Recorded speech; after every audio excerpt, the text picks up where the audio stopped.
Assalamualaikum warahmatullahi wabarakatuh. Selamat pagi, salam sejahtera untuk kita semua. Yang terhormat Bapak Ibu Ketua Seminar dan Bapak Ibu dosen pemuji, dan yang terhormat rekan-rekan sekalian, perkenalkan saya Andi Almaira Ardiansyah dengan NIM 17066210774 dari Prodi S1 Akuntansi Fakultas Ekonomi dan Bisnis Universitas Negeri Jakarta. Hari ini saya akan mempresentasikan proposal penelitian saya yang berjudul Analisis Pengaruh Green Accounting, Sales Growth, dan Tax Avoidance terhadap kinerja keuangan perusahaan energi yang terdaftar di Bursa Efek Indonesia tahun 2021 sampai 2023. Saya juga ingin menyampaikan terima kasih kepada dosen pembimbing pertama saya, Bapak Adem Zakaria, dan juga dosen pembimbing kedua saya, Ibu Hera Khairunisa, atas bimbingannya. Semoga presentasi ini dapat memberikan gambaran yang jelas mengenai penelitian saya. Untuk mempermudah pemahaman kita, presentasi ini akan terbagi menjadi beberapa bagian. Yang pertama yaitu latar belakang, pertanyaan dan tujuan penelitian, manfaat penelitian, tinjauan pustaka, penelitian terdahulu, kerangka teori dan hipotesis, dan diakhiri dengan metode penelitian dan juga operasionalisasi variabel.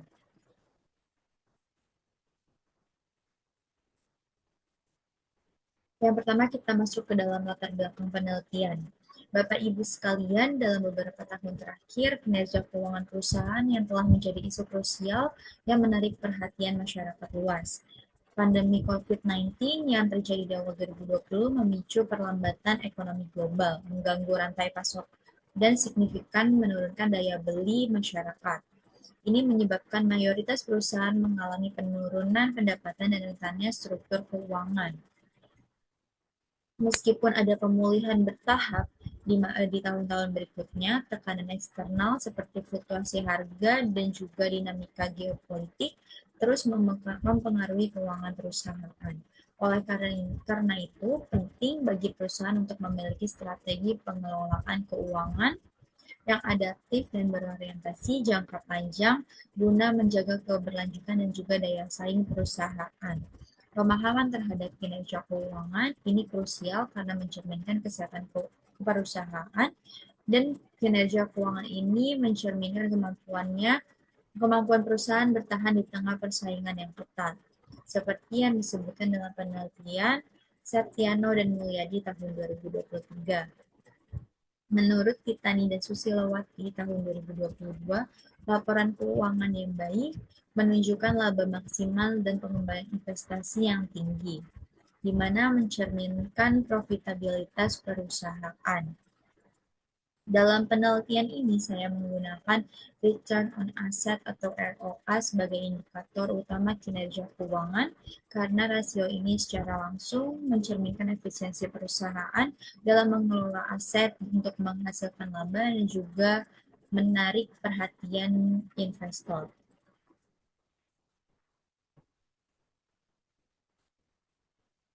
Sektor energi dipilih dalam penelitian ini karena menjadi salah satu sektor yang terdampak signifikan dari fluktuasi kinerja keuangan selama periode pandemi COVID-19 hingga 2023, ditandai dengan penurunan laba akibat melemahnya permintaan pasar dan gangguan operasional. Sektor energi merupakan salah satu pilar utama ekonomi di Indonesia, berperan dalam pertumbuhan dan penyediaan kebutuhan masyarakat. Dapat dilihat dari gambar statistik ROA beberapa emiten, kinerja keuangan di sektor ini mengalami fluktuasi yang signifikan dari 2020 sampai 2023. Pada tahun 2020, rata-rata ROA menurun menjadi 4,53%, lalu mencapai puncak di tahun 2021, di mana mengalami kenaikan menjadi rata-ratanya menjadi 11,97%, akan tetapi mengalami penurunan kembali di tahun 2022 sampai dengan 2023. Meskipun ada kenaikan di tahun 2021, rata-rata ROA ini masih jauh di bawah standar industri sebesar 30% menurut penelitian Softwaton et al. Tahun 2021. Menurut Bapeda tahun 2021, penurunan ini sebagian besar disebabkan oleh melemahnya daya beli konsumen yang berimbas pada laba dan melemah dan efisiensi aset perusahaan.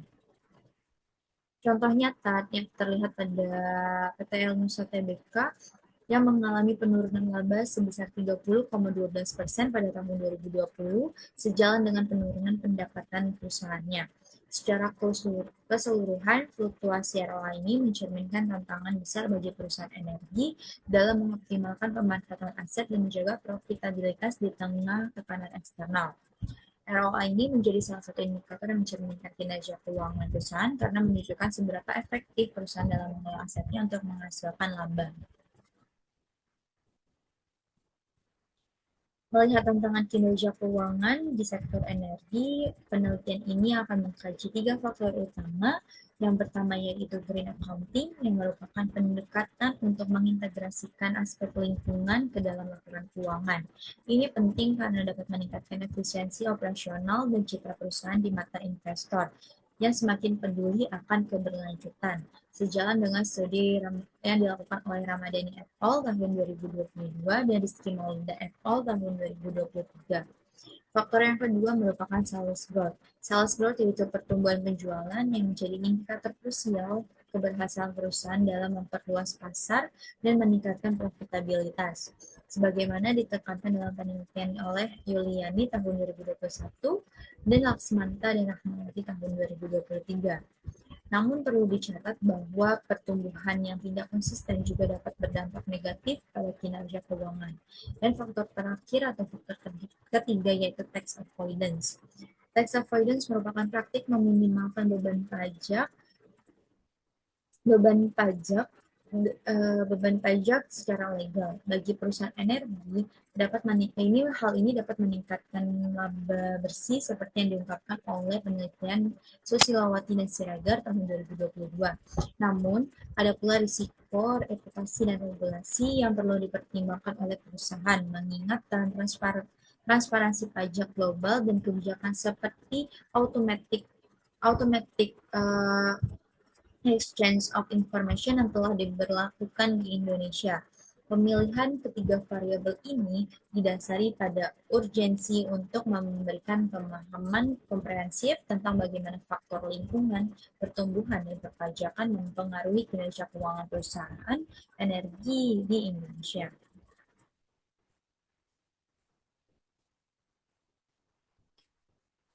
Berdasarkan latar belakang dan urgensi yang telah saya jelaskan, penelitian ini akan berupaya menjawab 3 pertanyaan utama. Yang pertama, bagaimana pengaruh green accounting terhadap kinerja keuangan perusahaan energi yang terdaftar di BI tahun 2021 sampai 2023. Yang kedua, bagaimana pengaruh sales growth terhadap kinerja keuangan perusahaan energi yang terdaftar di BI tahun 2021 sampai 2023. Dan yang terakhir, bagaimana pengaruh tax avoidance terhadap kinerja keuangan perusahaan energi yang terdaftar di BI tahun 2021 sampai 2023. Sejalan dengan pertanyaan-pertanyaan penelitian tersebut, tujuan penelitian ini adalah menganalisis secara mendalam pengaruh masing-masing variabel terhadap kinerja keuangan perusahaan energi dalam periode 2021 sampai 2023. Yang selanjutnya merupakan manfaat penelitian. Penelitian ini diharapkan dapat memberikan manfaat yang signifikan baik secara teoritis maupun praktis. Secara teoritis, penelitian ini akan memperkaya pemahaman kita tentang teori agensi dengan mengkaji bagaimana keputusan manajemen terkait green accounting, sales growth, dan tax avoidance mempengaruhi kepentingan pemegang saham serta menjelaskan dinamika hubungan agen prinsipal di sektor energi. Saya berharap ini menjadi referensi bagi studi akademik selanjutnya di bidang akuntansi dan keuangan.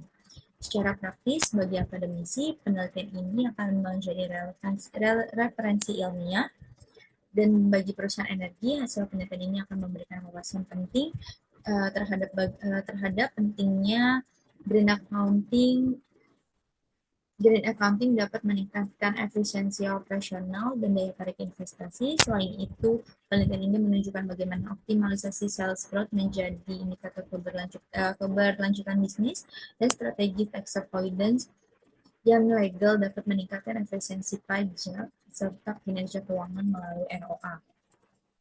Terakhir, bagi investor, penelitian ini akan menjadi panduan berharga untuk mengevaluasi kinerja keuangan perusahaan energi, khususnya mengadopsi green accounting dan menunjukkan pertumbuhan penjualan yang baik sehingga membantu dalam pengambilan keputusan investasi yang tepat.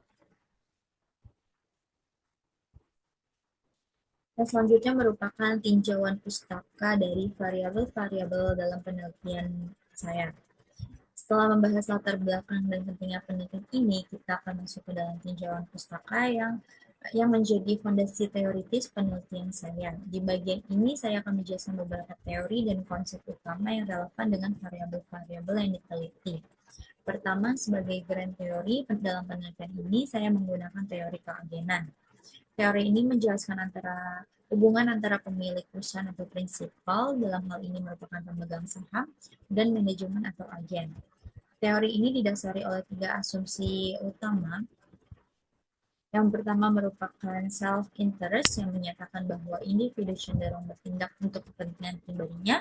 Yang kedua, bounded rationality yang mengakui keterbatasan manusia dalam memproses informasi dan membuat keputusan yang optimal. Serta risk aversion yang menyatakan bahwa individu cenderung menghindari risiko. Ketiga asumsi ini dapat menimbulkan konflik kepentingan antara prinsipal dan agen di perusahaan energi. Misalnya dalam pengelolaan lingkungan dan kebijakan pajak. Oleh karena itu, penting untuk memiliki mekanisme pengendalian keagenan yang efektif. Agensi teori ini pertama kali diperkenalkan oleh Michael C. Benson dan William H. McLean dalam jurnal mereka yang berjudul Theory of the Firm Manager Behavior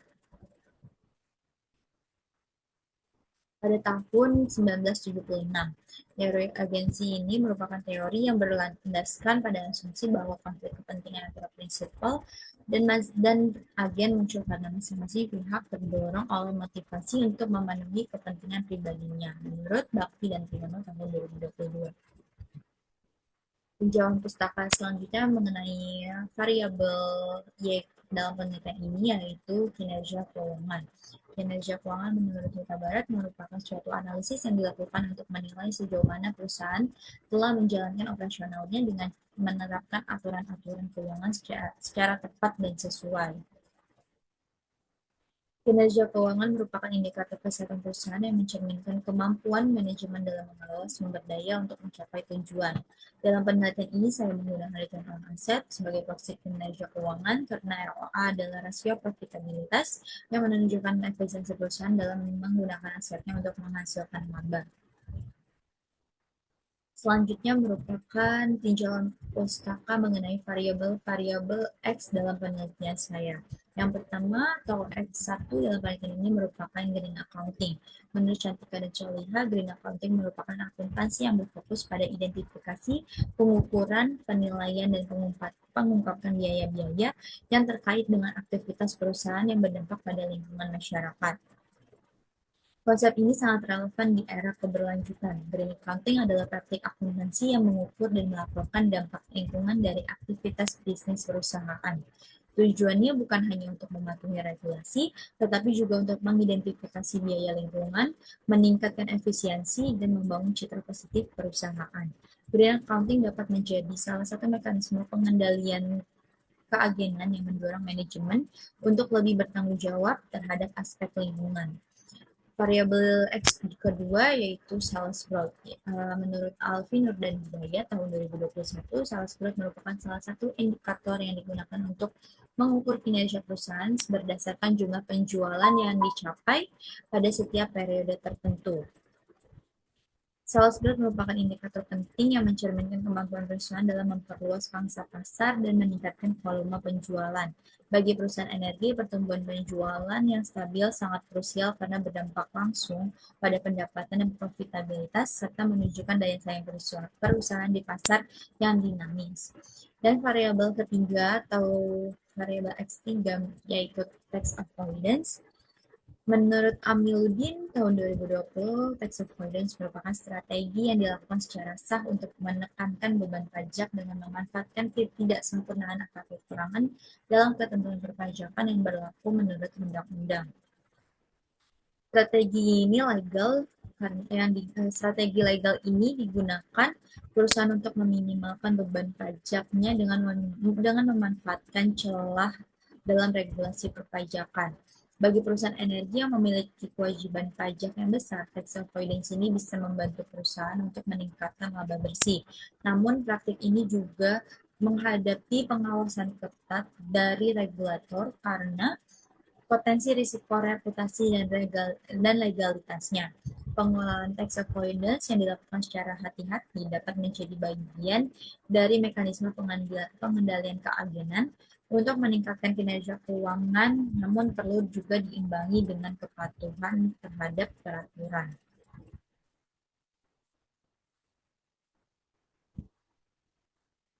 Selanjutnya, untuk memperkuat dasar penelitian ini, saya telah meninjau beberapa penelitian terdahulu yang relevan dengan variabel-variabel yang saya teliti. Misalnya untuk penelitian green accounting dan kinerja keuangan, ada penelitian yang dilakukan oleh Dianti dan Nurahim tahun 2022, di mana hasilnya green accounting berpengaruh signifikan terhadap kinerja keuangan, environmental performance tidak berpengaruh signifikan terhadap kinerja keuangan, dan keduanya secara simultan berpengaruh terhadap kinerja keuangan. Akan tetapi, penelitian yang dilakukan di Anti dan Rahim ini bertolak belakang dengan penelitian yang dilakukan oleh Riyad et al., di mana hasilnya terdapat hubungan negatif antara green accounting terhadap kinerja keuangan perusahaan yang diukur dengan ROCE. Selanjutnya merupakan penelitian terdahulu yang menganalisis tentang hubungan antara sales growth dan juga kinerja keuangan. Di penelitian pertama ada yang dilakukan oleh Laksmanta dan Rahmawati tahun 2023 dengan hasil bahwa sales growth ini berpengaruh positif terhadap kinerja keuangan, akan tetapi bertolak belakang dengan penelitian yang dilakukan oleh Syahyana dan Suhenda tahun 2020 yang menyatakan bahwa sales growth berpengaruh negatif signifikan terhadap kinerja keuangan. Dan yang terakhir merupakan penelitian terdahulu yang menganalisis tentang pengaruh tax avoidance terhadap kinerja keuangan. Penelitian yang dilakukan oleh Fitri et al. Tahun 2023 menyatakan bahwa tax avoidance berpengaruh positif signifikan terhadap kinerja keuangan, akan tetapi bertolak belakang dengan penelitian yang dilakukan oleh Pangestu dan Supriyati tahun 2021 yang menyatakan bahwa tax avoidance ini tax avoidance berpengaruh negatif terhadap kinerja keuangan. Selanjutnya kita masuk ke dalam kerangka teori dan hipotesis. Berdasarkan tinjauan pustaka dan penelitian terdahulu yang telah dibahas, saya mengembangkan kerangka teori dan hipotesis penelitian saya. Secara visual, kerangka teori saya menggambarkan bagaimana brand accounting, sales growth, dan juga tax avoidance diasumsikan mempengaruhi kinerja keuangan dengan teori keagenan sebagai dasar yang melatar belakangi hubungan tersebut. Dari kerangka ini, saya merumuskan 3 hipotesis utama. H1 merupakan green accounting berpengaruh positif terhadap kinerja keuangan. Hipotesis ini didasari pada argumen bahwa praktik green accounting yang baik dapat meningkatkan efisiensi operasional perusahaan, mengurangi biaya lingkungan, dan memperbaiki reputasi perusahaan yang pada akhirnya akan berimpas untuk meningkatkan laba dan ROA perusahaan yang akan mempengaruhi kinerja keuangan perusahaan tersebut. H2 menyatakan bahwa sales growth berpengaruh positif terhadap kinerja keuangan.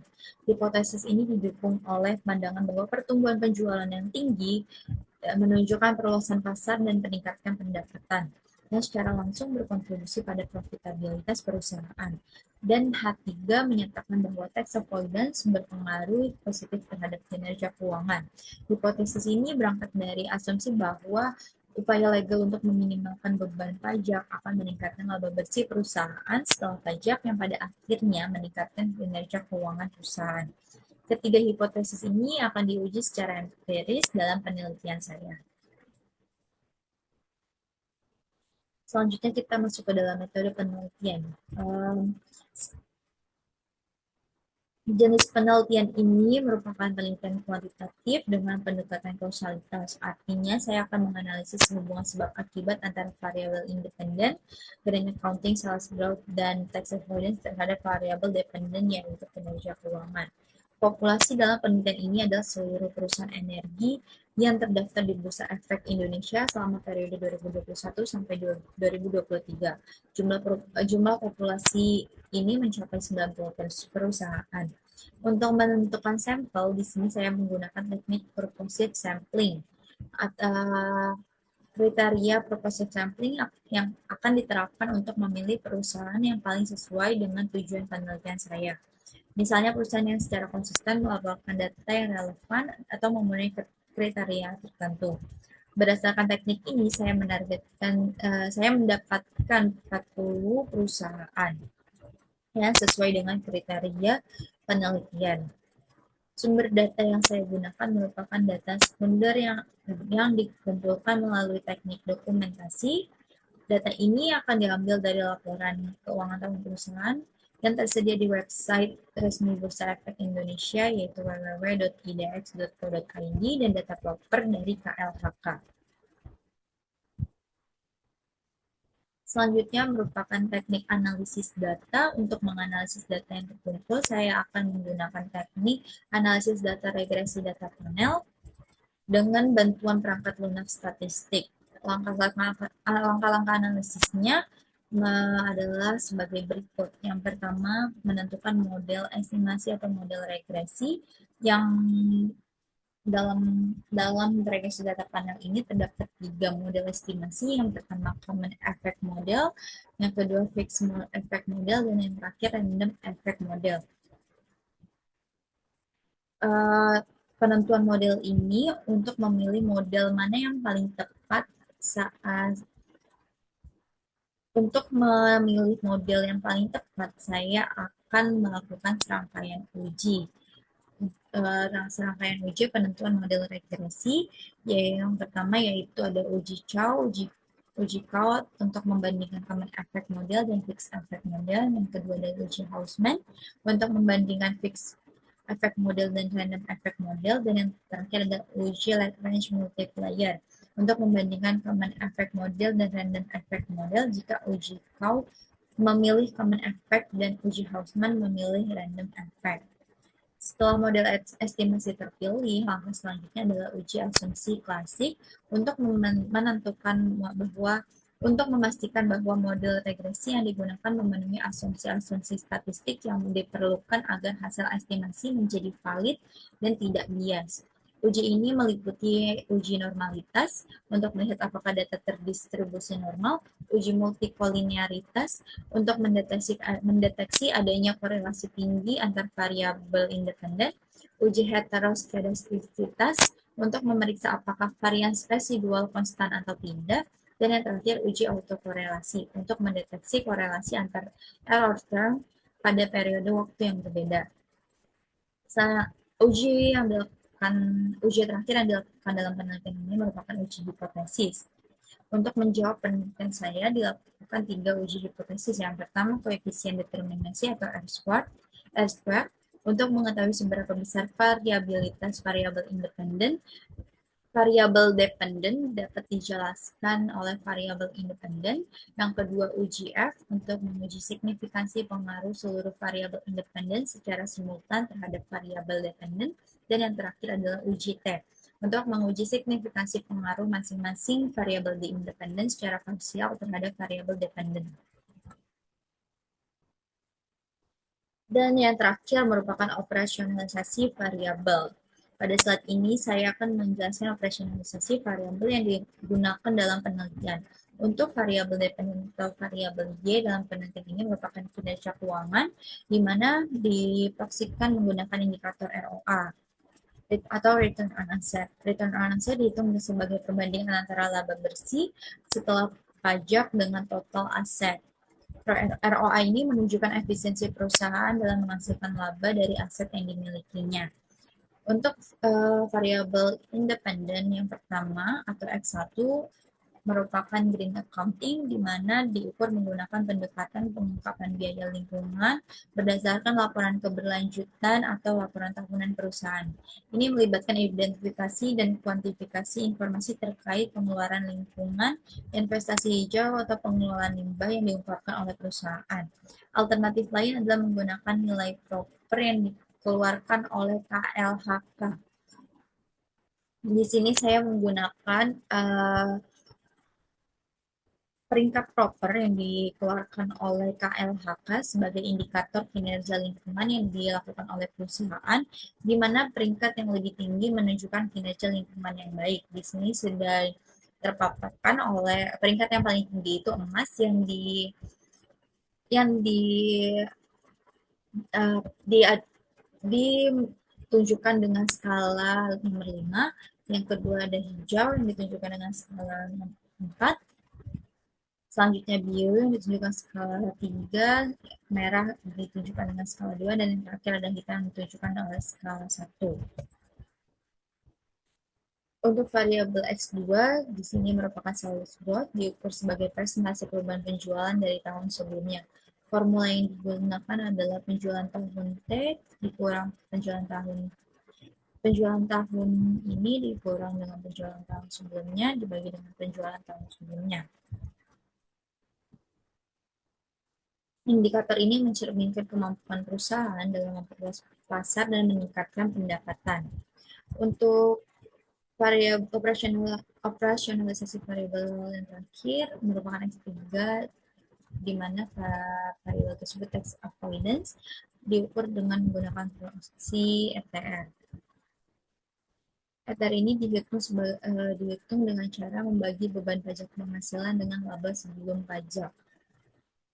Melalui operasionalisasi variabel ini, saya berharap dapat mengukur variabel-variabel dalam penelitian dengan akurat dan melakukan analisis empiris yang valid. Demikian presentasi proposal penelitian Demikian presentasi proposal penelitian saya yang berjudul analisis pengaruh dari accounting, sales growth, dan tax avoidance terhadap kinerja keuangan perusahaan energi yang terdaftar di Bursa Efek Indonesia tahun 2021 sampai 2023. Saya sangat terbuka untuk menerima saran, masukan, dan juga pertanyaan yang dapat membangun penelitian saya dari Bapak dan Ibu dosen penguji sekalian. Demi penyempurnaan penelitian ini, saya mengharapkan arahan dan bimbingan juga dari Bapak Ibu sekalian. Terima kasih atas perhatian dan waktu yang telah Bapak dan Ibu berikan. Kurang lebihnya saya mohon maaf. Terima kasih. Wassalamualaikum warahmatullahi wabarakatuh.